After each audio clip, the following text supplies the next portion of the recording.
tutat tanpa karya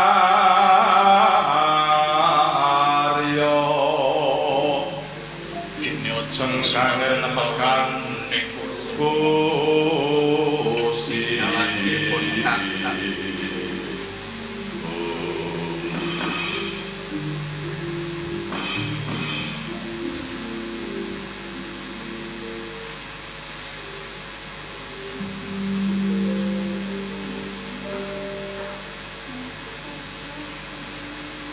Yang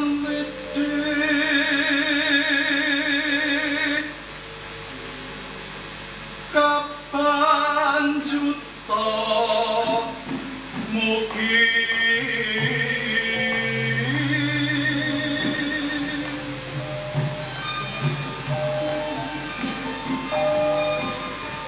tanpa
Sotyaku tiah sembodra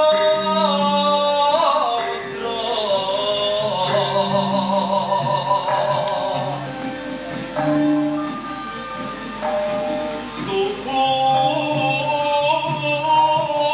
mamaneko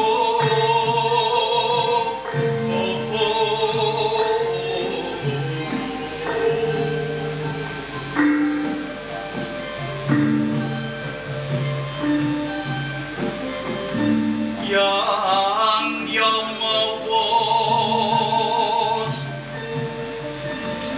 mangsa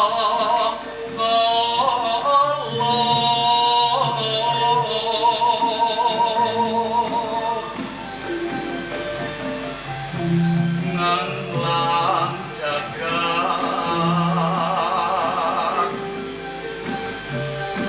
anjagot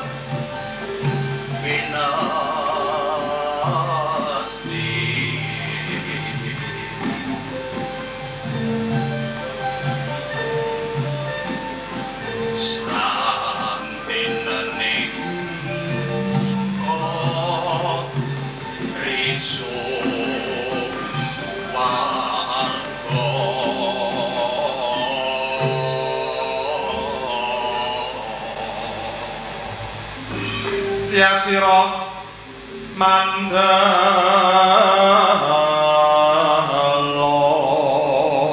tangiyo ibune kaya sirna karakati manyo mapan ana ing Madukara Yai iki garwang kang mapan ana ing sisihmu ibune kula kaipe Dik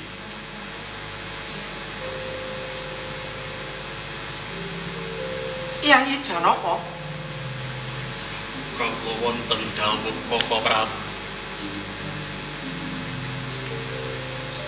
yen to wis mbok suntak kabeh apa kang dadi midhangetna pun Kakang Yai.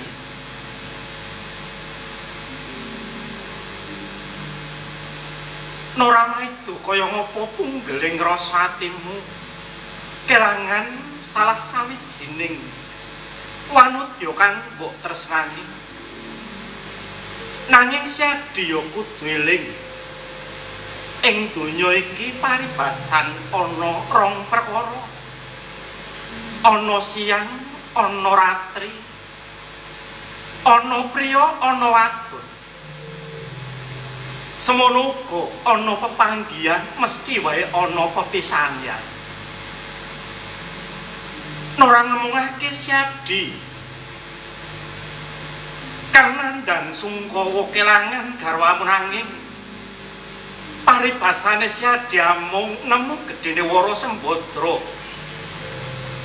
Nanging sawangen pun Kakang wiwit kuncung nganti delung paribasane tansah sesandingan lan Wara Sembadra. Mesti wae senadyan Toladi iki bisa mesem rasane ati ayi kaya dene samu barang kang ora bisa disawijake maneh.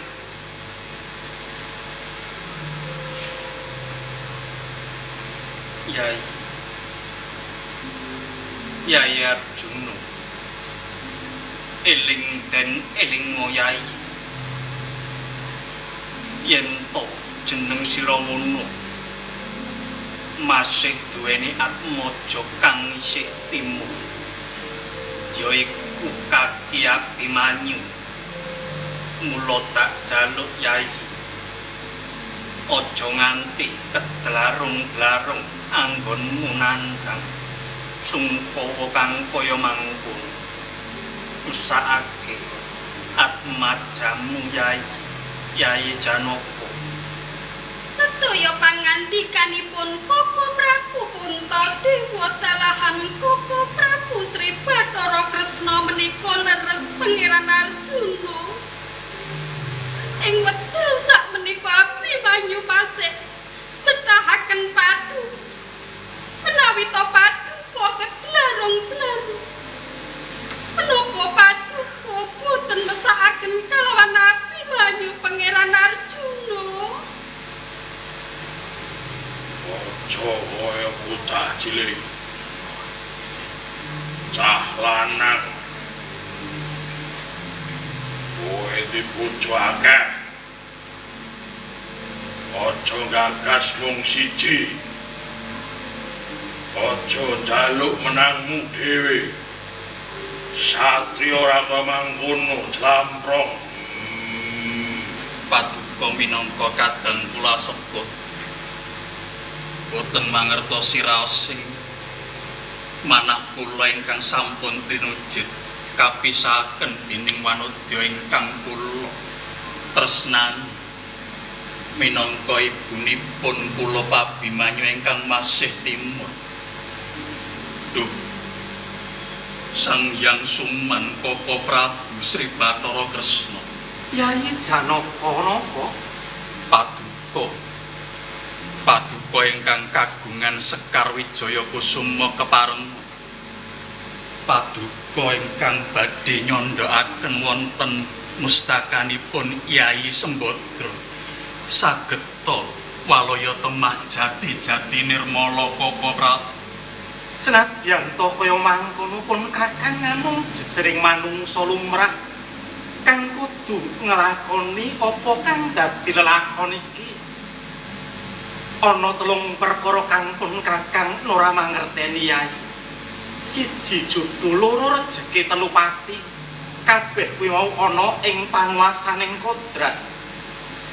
Mula Siadi kudu bisa nampa pacobaning urip iki. Kakang Badranaya, kula wonten dawuh sinuwun.